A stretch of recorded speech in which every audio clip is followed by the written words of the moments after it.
Some key things to keep in mind when selecting a sump pump for dewatering your basement is always make sure you have a pump that's capable of handling the amount of volume that you may potentially have beneath your slab.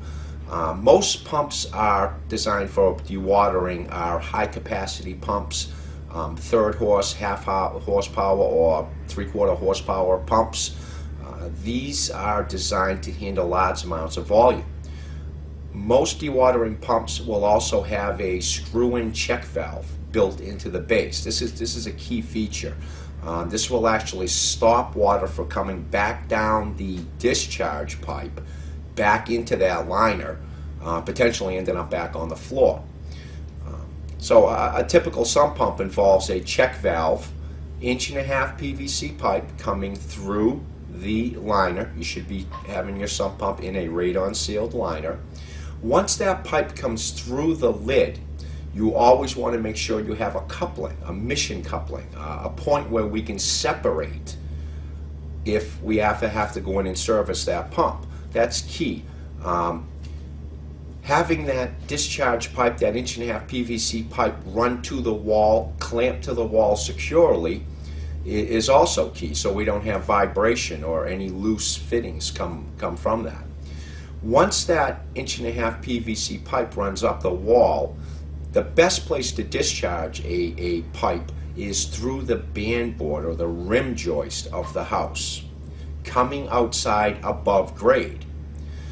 Once we come out above grade, we 90 degree elbow back down towards the grading, and typical practice is 1.5 inch PVC pipe to a 4-inch pipe. The 4-inch pipe would then be buried underground out to a suitable means of a collection point, if you will, for that water.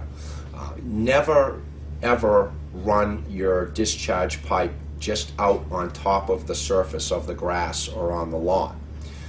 This can erode the sod or the seeds or any grass, and obviously sinkholes and freezing and everything can occur with that. So you always want to make sure you're discharging your basement water from that sump pump underground out to a suitable collection point.